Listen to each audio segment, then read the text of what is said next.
Good morning, everyone. I'm actually coming to you after our first hard frost. And I don't know how well the camera's going to pick it up, but there is frost all over everything. Mainly in the areas that are open. I'm trying to see if I can get you a shot. This down pine is covered in frost. Everything back here looks frozen. Everything under the pine cover is not, which is amazing. We got a lot of pine needles on our panels. We're going to clean those off today. Even the panels, if you see them in the sun, they got a crystallized look to them. Bet you could take a snow scraper or ice scraper to that. Uh-oh, Daddy's giving the girls a treat. Look at that ice back there. Now, is this unusual? No. I'm in North Florida. It's very normal for North Florida to have several frosts during the winter. Now, where we moved from, we were lucky if we got 1 or 2. Up here last year, they had 9. I was just checking on the girls. Daddy's feeding his girls. You guys almost took my hand off. Yeah, my guys are pregnant and ferocious. Is the fence off? No, I'm just touching it with the bear. You see, these guys did great during the night. They were in their shelter. Their shelter was built to keep them warm because they are smaller goats and they are young goats. So we want to make sure they stayed warm. There's no frost on the truck, but there is on the car window. There's frost on the car window. I'm going to give you a quick overview of some of the things we did to protect the animals because, once again, this came in fast, it came in hard, and we wanted to make sure everybody made it through the night okay. Of course, my little gray monster there, he did great. He's ready to play. We got all this wood to split. The manual splitter we had bought failed. So we will not be repairing or replacing it. It's just not big enough for the type of wood we get. We did, now this is our chicken tractor. And there was one tarp already over it, but it only covered part of the chicken tractor. We covered the whole tractor, and then last night this flap was down and both my hens were in there. And we're down one hen. My older chickens, like Bubbles, we had the Barred Rock hen with her, and Red is actually in the chicken tractor yet. She passed away on us just a couple nights ago, and we believe it was just old age, guys. And this girl here, she's looking pretty old as well. Please, we'll take you in here and show you what I did. I didn't have to do much to the chicken coop, because we've left the bedding in there, and we just add fresh bedding to keep it from smelling. If it gets wet, we add dry bedding to it.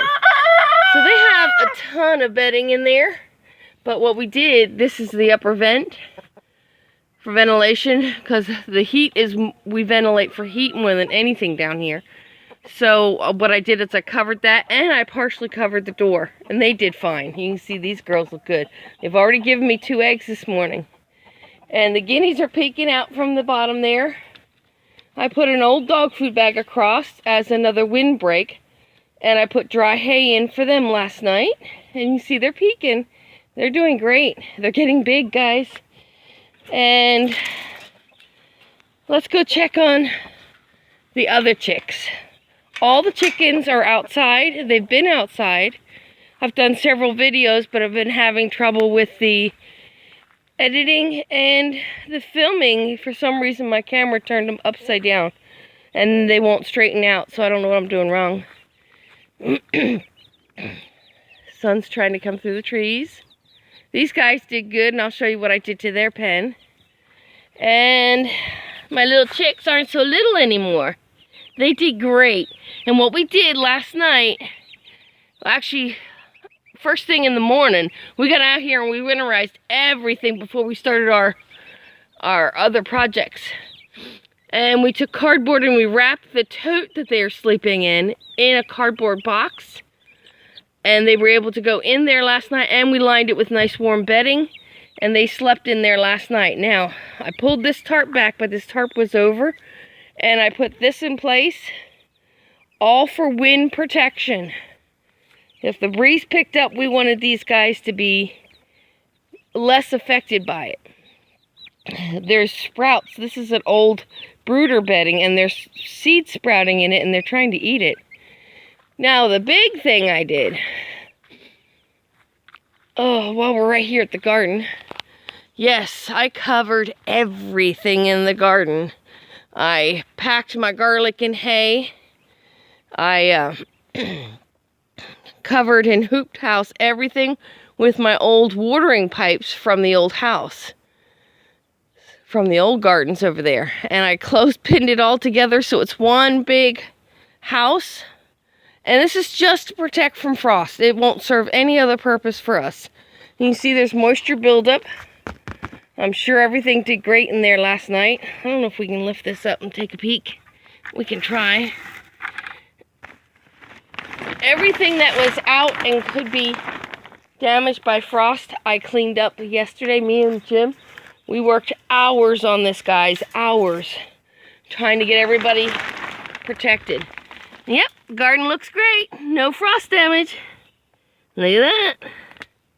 Even my house plants, my philodendrons, are looking good. I got 3 pots of those in there. Got some baby trees in there. My Mexican spinach tree. It's all there.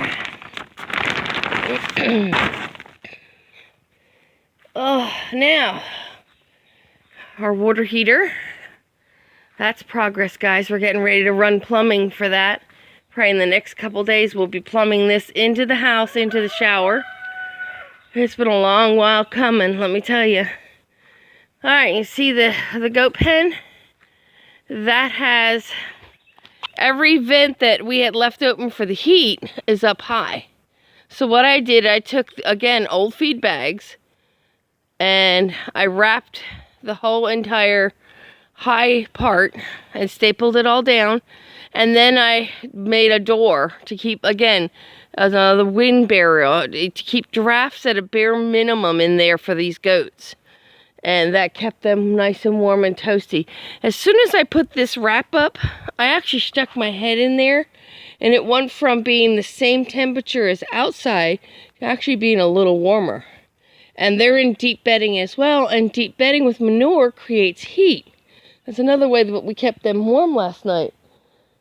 We do have, the wood stove is cranking. Let's go over and say good morning to the goats. What do you think, Cody? Should we say good morning to the goats? Come on, buddy. But we've been busy.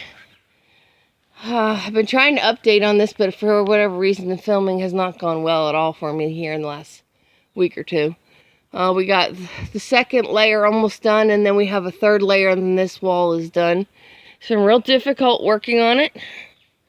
Between backs and bad knees, it's hard to be up on a ladder more than about an hour at a time during the day. And there's Mr. Pilot. What do you think, Mr. Pilot? Did you keep your wives warm last night? Huh? Did you? Did you keep them warm last night? Yeah, look at you. Look at you. That lovely face. He kisses, guys. He gives Mama kisses. Oh, your nose is like a little ice cube, buddy. You're like a little ice cube. I've been having allergy problems, and last night Jim started coughing, and this morning he sounds a little, I won't say congested, but his cough is rattling, and that always worries me because he can get really sick. And of course, there's my girls. Are you trying to take care of her? You like her eyelashes, huh? Yeah, and I'm still being bothered over here. Say, the man. Say, I'm the man. Say, I'm the man. Get out of my camera. Good morning, Oreo. Good morning, sweetheart. Say, we're hungry. What do you got for us? Ouch, Pilot. Yeah, that's what you got to watch. See what he's doing, guys? He's pinning me against the fence. It's something I'm usually pretty careful with. He's got a lot of strength. He doesn't do it to be mean. He does it to be affectionate. But he's strong. He's very, very strong. He's a booger this morning. Yeah. How are you guys, huh? How are my girls? Oh, they're nice and warm. When you touch them, the heat's rolling off of them. That's good. I gotta throw some hay here in a little bit, because we're putting hay outside for this group, because they have no horns, so they can't get caught in the fence. And as you can see, the cattle panel has big enough openings for this size goat's head. Let's see if we can get them. There's a little hay. They don't want the wet hay. And we had 3 days of rain prior to this frost coming in. And I can tell you, it was wet and cold. Just absolutely miserable weather. I've been able to get the goats to eat a little bit of garlic, which is a big yay, because garlic is a parasite preventative. Garlic and parasites don't get along. Alright guys, that's my cold morning update. I'm going in and getting in by the wood stove. And it's morning in the woods. Look at that. I love the sun coming through these trees. I can't even tell you the feeling it gives me. It's just absolutely, I think it's beautiful. Alright guys, have a blessed day. Don't forget, like, share, subscribe.